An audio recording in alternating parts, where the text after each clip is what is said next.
नमस्कार मंडळी, मी धनश्री तुम्हा सर्वांचे स्वामी भक्त धनश्री या माझ्या यूट्यूब चॅनलमध्ये खूप खूप मनापासून स्वागत करते। मंडळी, यापूर्वीच्या व्हिडिओमध्ये आपण ऐकलं की स्वामींनी कैलास पर्वतावर शिवशंकरांची भेट घेतली। त्यांच्या प्रत्येक चरणात शिवशंकराच्या भाळीचा चंद्र आपले रूप निरखून पाहत होता। संपूर्ण बर्फाच्छादित भूमीत त्यांची पावले उमटली होती।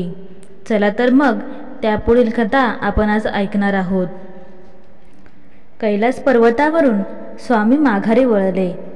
हिमालय पर्वताच्या रांगा पार करत असताना स्वामींना बर्फाचा एक अजस्र शिलाखंड दिसला। स्वामींना श्री शंकराचे स्मरण झाले, म्हणून स्वामी त्या भव्य शिलाखंडावर आसन मांडी घालून बसले।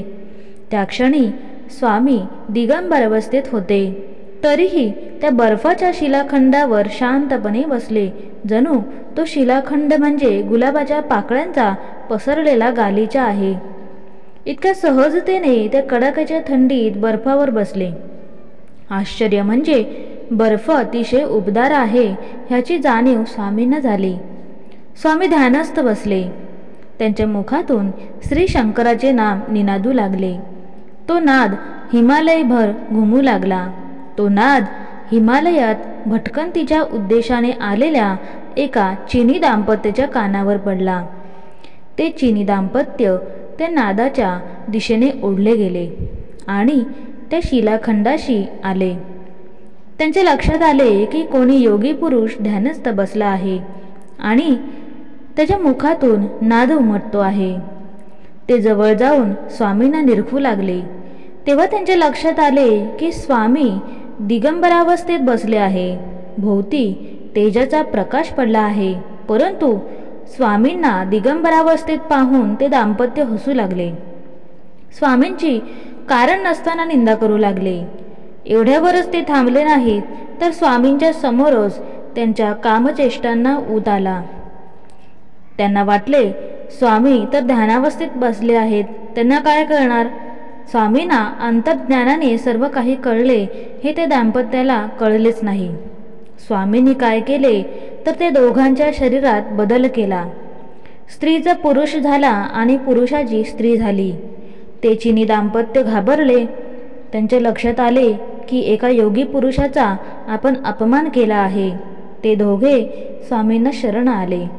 त्यांच्या चरणांवर अक्षरशः कोसळले। स्वामींचे अंतःकरण गलबलले। त्याने एका दृष्टिक्षेपात त्यांची शरीरे पुन्हा पूर्ववत केली आणि आपल्या अस्तित्वाची ताकद दाखवली। शरणागताला धीर द्यायची ती खरे तर सुरुवात होती। मानवी रूप धारण केलेले सत्पुरुष हे परमेश्वराचे व्यक्त स्वरूप असते। त्या स्वरूपाची आपण पूजा करायची असते। त्यांचा आपण कधीही अवमान करायचा नसतो, कारण ती कदाचित एका फार मोठ्या शोकांतिकेची सुरुवात ठरू शकते। म्हणून आपण फक्त एकच करायचे, त्यांचे केवळ मनापासून स्मरण करायचे, त्यांच्या नामातच राहायचे। माझ्या परमप्रिय स्वामी भक्तांनो, तुम्हाला एकच सांगते की स्वामी समर्थ हा एक फार मोठा चमत्कार आहे। त्यांचे अस्तित्व आपल्या सभोवती वावरते आहे। त्यांच्या स्मरणात आपण राहिले की अज्ञानाचा किरण आपल्या दिशेने कधीही येत नाही। तर मंडळी, आजची ही कथा, आजचे आपले स्वामींचे दर्शन तुम्हाला कसे वाटले मला नक्की कमेंटमध्ये कळवा। आणि त्याचबरोबर व्हिडिओ आजचा तुम्हाला आवडला असेल तर लाईक, शेअर आणि सबस्क्राईब करायला विसरू नका।